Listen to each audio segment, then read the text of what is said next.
के लिए उतना ठीक नहीं था। आज सुबह से ही दो चीज़ें साफ साफ दिख रही थी। पहला, हल्के हल्के प्रॉफिट बुकिंग के साइन थे क्योंकि डिफेंसिव शेयर सामने निकल के आ रहे थे। एग्रेसिव शेयर्स का आज दबदबा नहीं था। आज फार्मास्यूटिकल्स, हॉस्पिटल वाले शेयर, एफएमसीजी ने कमान संभाल ली शुरुआत में ही, तो एग्रेसिव शेयर्स को थोड़ा पीछे हटना पड़ा। दूसरा, बैंकिंग काउंटर्स के अंदर एक स्ट्रक्चरल ब्रेकडाउन हो रहा है जो कि 44,000 के इर्द गिर्द कई दिनों से मार्केट घूम रहा था। बैंक निफ्टी के तौर पर उसने एक ही दिन में 44,000, फिर 43,800 और फिर 43,500 के लेवल को भी एक ही दिन में ब्रेक किया है। ये सीवियर होता है कि आप एक ही दिन में 3 क्रिटिकल सपोर्ट्स को ब्रेक कर दें। पहले 44,000, फिर 43,800, फिर 43,500 को, और आप देखेंगे 550 अंकों की गिरावट के साथ बैंक निफ्टी जाके बंद हुआ। 12 में से 11 शेयर कमज़ोर थे। जब बैंक निफ्टी आपका तेज़ गिरावट दिखा रहा हो तो निफ्टी के पास भले स्ट्रेंथ क्यों ना हो, वो ऑल टाइम हाई टेस्ट नहीं करेगा। ना केवल टेस्ट नहीं करेगा बल्कि हो सकता है वो भी थोड़ा बहुत साथ आपका दे दे। इसलिए परसेंटेज में बहुत बड़ा साथ तो नहीं दिया, लेकिन फिर भी 1/4% के आसपास निफ्टी को भी नीचे आना पड़ा। निफ्टी ने इस बीच अपने नीचे आने में एक चीज़ थोड़ा सा डैमेज किया, वो ये था आज उसके पास एक बड़ा चांस था, सिर्फ 100 पॉइंट दूर रह गया था। 100 भी नहीं, एथिकली मैं बोलूँगा 90 पॉइंट दूर रह गया था ऑल टाइम हाई से, लेकिन वहाँ से उसने फिर से थोड़ी सी दूरी बना ली है और एक करीब अब 200 पॉइंट की हो चुकी है। 67 अंकों का नुकसान के साथ निफ्टी ने आज सिर्फ एक ही चीज़ का डैमेज किया, वो ये है कि 700 के ऊपर closing back to back third day नहीं दी, इसके नीचे आके इसने क्लोज किया।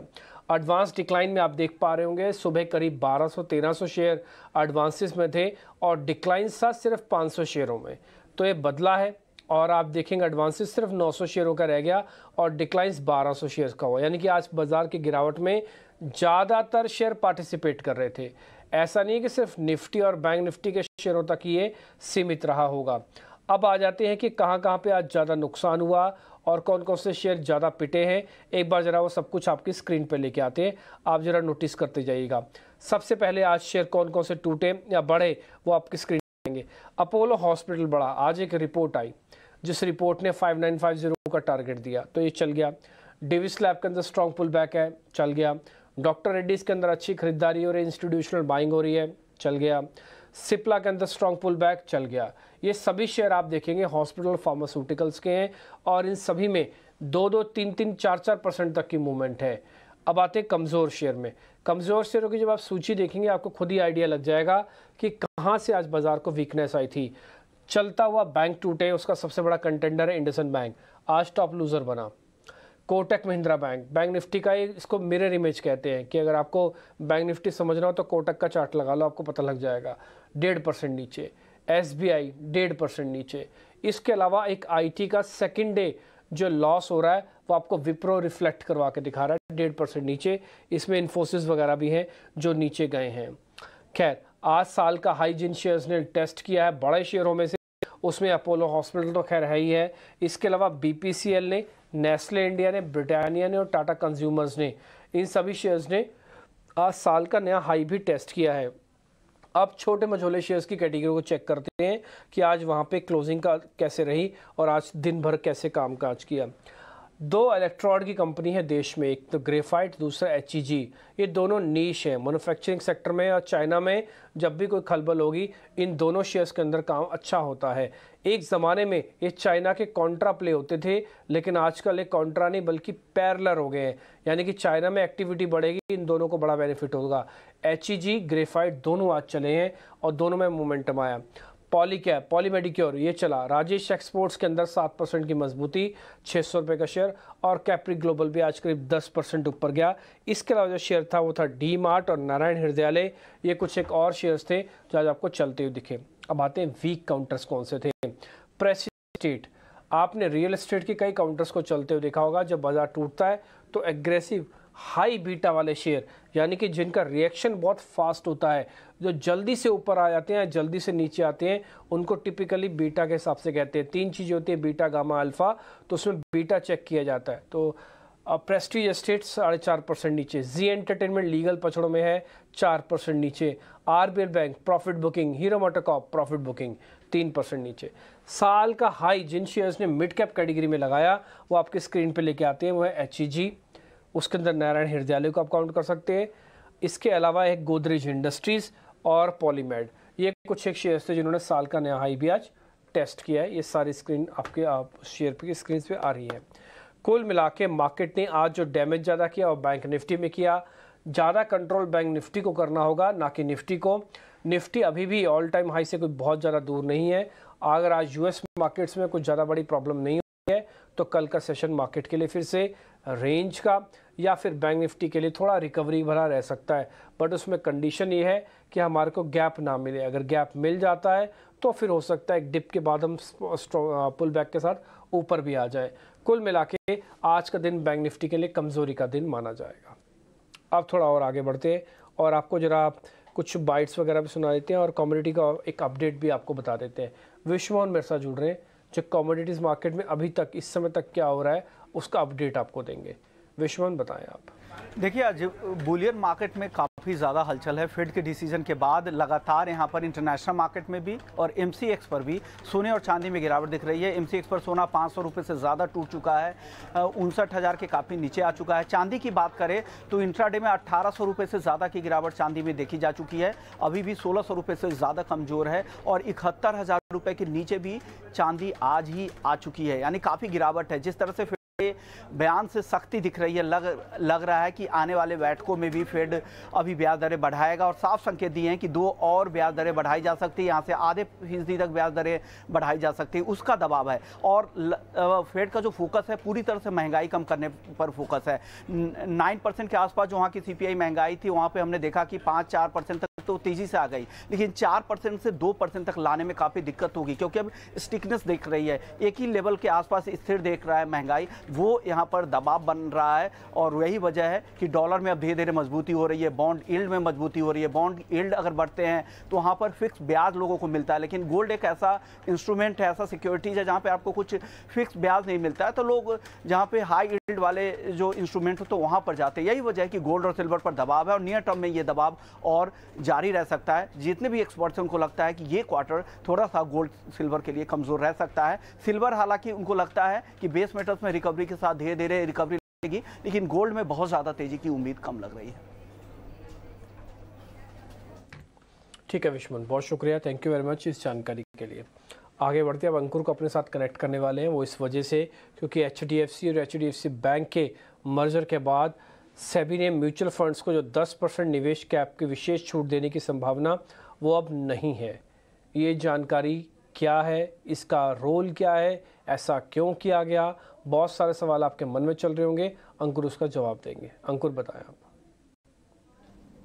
जी हाँ, सूत्र हमें यही बता रहे हैं कि मार्केट रेगुलेटर सेबी बिलीव करता है कि जो 10% इन्वेस्टमेंट नॉर्म है सिंगल स्टॉक में, वो एचडीएफसी और एचडीएफसी बैंक के मर्जर के बाद भी म्यूचुअल फंड्स पूरा कर सकते हैं। आपको हम बता दें कि सेबी के नियमों के मुताबिक किसी भी स्टॉक में 10% से ज़्यादा का निवेश नहीं कर सकते हैं फंड हाउसेस, और इसीलिए जो म्यूचुअल फंड्स को चिंता वो यही थी कि एक बार जो मर्जर अनाउंस हो जाता है तो उनको अपने जो पोर्टफोलियो है उनको बैलेंस करना पड़ेगा और वो 10% की जो लिमिट है वो किसी किसी फंड हाउसेस में ब्रीच हो सकती है। इसलिए एक बैठक हुई थी सेबी के साथ और जो सेबी की तरफ से फीलर्स हैं वो यही आ रहे हैं कि किसी भी तरीके का एग्जेम्पशन नहीं मिलने वाला है उस लिमिट को ब्रीच करने के लिए, क्योंकि सेबी का मानना यही है कि ऑलरेडी म्यूचुअल फंड को करीब 30 दिनों का समय मिलता है, क्योंकि ये पैसिव ब्रीच है, मतलब कोई जानबूझ के कोई लिमिट ब्रीच नहीं कर रहा है।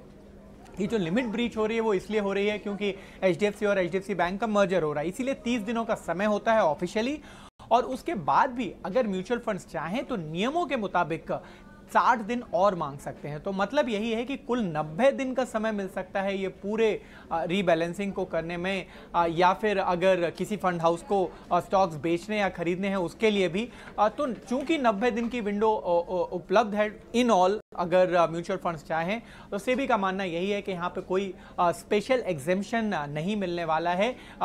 जो बैठक थी यहाँ पर यह भी असेसमेंट किया गया था कि कितना इम्पैक्ट अभी के अगर हम फंड हाउसेस की बात करें तो पड़ेगा, तो बताया यही जा रहा है अभी तो 55 से 60 हैं स्कीम्स जहाँ पर फर्क पड़ सकता है, लेकिन एक बार जब म्यूचुअल फंड्स वापस इस पर बैठेंगे और विचार करेंगे तो रेगुलेटर का मानना यही है कि इम्पैक्ट जो है काफ़ी हद तक मिनिमाइज हो सकता है। ठीक है, बहुत शुक्रिया अंकुरा ये सारी जानकारी हम तक पहुंचाने के लिए। अब बात एक और टॉपिक की करते हैं, वो है डीमेट अकाउंट की संख्या एकाएक फिर से बढ़ी है। शरद मेरे सहयोगी मेरे साथ जुड़ रहे हैं, आपको बताने वाले हैं कि ऐसा क्या हो गया कि एकदम से डीमैट अकाउंट की संख्या फिर से बढ़ गई। शरद बताएं आप। मई में देखा जाए तो डीमैट के अकाउंट एडिशंस हुए 21 लाख के हुई हैं, लेकिन इंपॉर्टेंट बात यह है कि ये लगातार 3 महीने जो गिरावट देखने मिली उसके बाद रिबाउंड आया है, और ये जो रिबाउंड है बहुत स्ट्रॉन्ग रिबाउंड आया है। अगर आप देखें मंथ ऑन मंथ बेसिस पे 31% का ग्रोथ देखने मिला आपके डीमैट के अकाउंट एडिशंस को लेके। और वित्त साल 2023 के अगर average demat account additions monthly कितनी होती थी तो वो जो थी लगभग 21 लाख अकाउंट्स के आते हैं। इसका मतलब जो एवरेज है उस पर वो वापस आ चुकी है। इसके अलावा लेकिन रीज़न है कि डीमैट अकाउंट एडिशंस में बढ़ोतरी क्यों हुई, 9 मंथ हाई लेवल्स पे क्यों गया। सबसे इंपॉर्टेंट फैक्टर है मार्केट्स अपने लाइफ टाइम हाई लेवल्स पे है। सेंसेक्स ले लीजिए, निफ्टी ले लीजिए, उसके आसपास जो है अभी जो है ट्रेड कर रहा है। रिन्यूड इंटरेस्ट देखने मिली है आपको स्पेशली स्मॉल कैप स्पेस में, आईपीओ स्पेस में। और मई के महीने में देखें तो बाजार में मैक्रो ट्रेंड्स भी बहुत स्ट्रेंथ देखने मिली है, तो इसके कारण जो है एक इन्वेस्टर सेंटिमेंट में भी एक अच्छी इंप्रूवमेंट देखने मिली है। अब इसके अलावा जो है पिछले 4 महीने में कैसी परफॉर्मेंस रही, हम लोग सबसे पहले बात करेंगे आपके इंक्रीमेंटल डीमैट अकाउंट्स को लेके। तो यहाँ पे देखते हैं कि जो टेबल में हम देखेंगे कि यहाँ पे पिछले 3 महीने में जो है लगातार सस्टेन्ड गिरावट देखने मिल रही थी, अब वो जो है बढ़ गई है। और आप देख सकते हैं वो आंकड़ा 21 लाख का हो गया मई के लिए। ये तो थी आपकी डिमांड अकाउंट ट्रेंड, लेकिन जो टोटल डीमैट अकाउंट्स कितने हैं वो भी फोकस करते हैं, और उसमें भी एक बढ़ोतरी देखने मिली है। यहाँ पे ओवरऑल जो है आप कह सकते हैं 11.8 करोड़ के जो टोटल अकाउंट्स है उस पे जो है फोकस रहने वाला है। और अगर एक्टिव यूज़र क्लाइंट्स के बारे में बात करें तो यहाँ पे जो है थोड़ी सी मॉडरेशन ज़रूर आई है, लेकिन एक टाइप से कह सकते हैं इम्प्रूवमेंट देखने मिली है।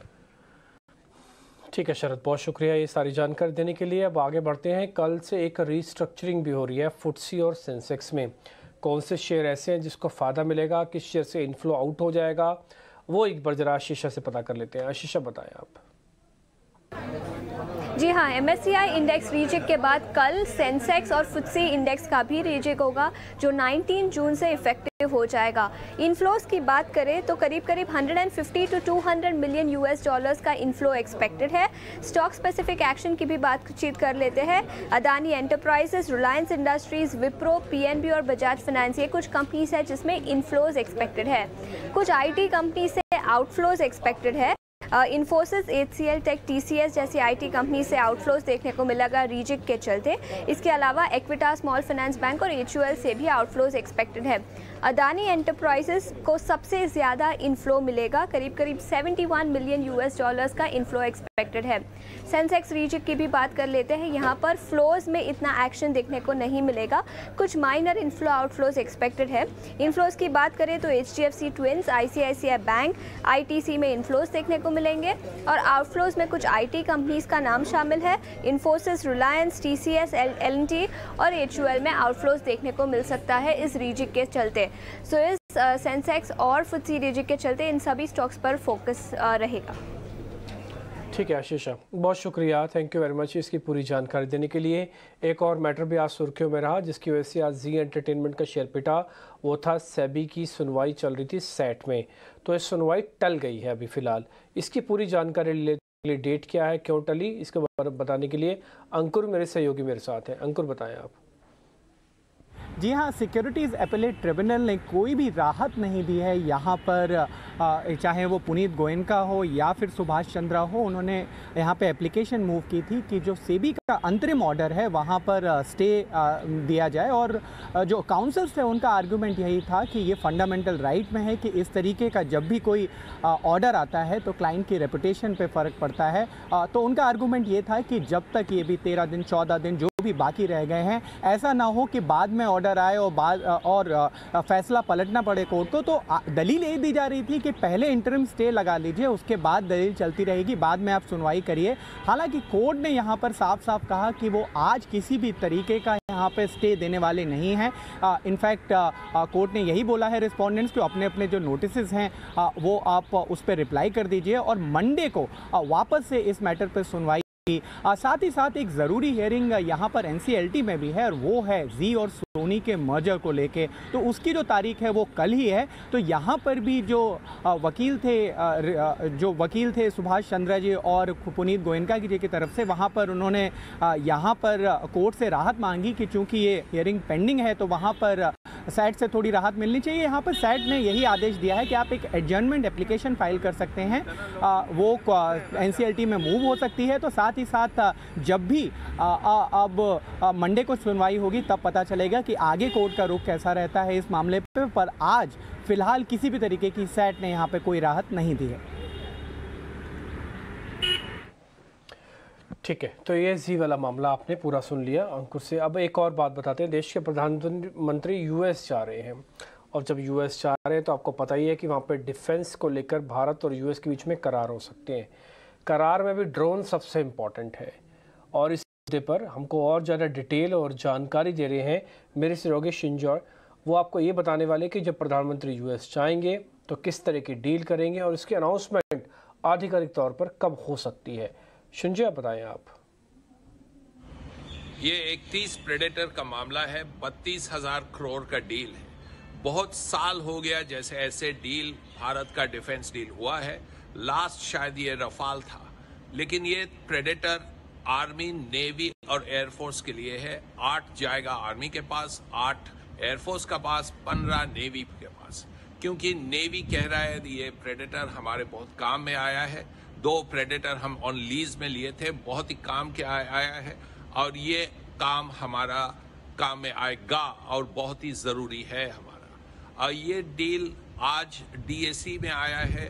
DAC का चेयरमैन है राजनाथ सिंह, डिफेंस मिनिस्टर, रक्षा मंत्री, और DAC में है रक्षा चीफ है, तीनों चीफ, आर्मी, नेवी, एयरफोर्स का चीफ है, CDS साहब है। और इसके बाद ये जो क्लियरेंस होगा, ये क्लियरेंस के बाद मेरा ख्याल से ये अनाउंस होगा वॉशिंगटन में 22 जून। लेकिन ये डील अभी अनाउंसमेंट के पहले बहुत ही बातचीत करना है, तो ये इंटरनली बातचीत होगा आज, उसके बाद अमेरिकन के साथ बातचीत होगा। फाइनली डील होना है तो 22 तारीख अनाउंसमेंट होगा अमेरिका में, वॉशिंगटन DC में। ठीक है संजय, बहुत बहुत शुक्रिया, थैंक यू वेरी मच इसकी पूरी जानकारी हमको देने के लिए। फिलहाल इस कार्यक्रम से भी इतना ही, नमस्कार।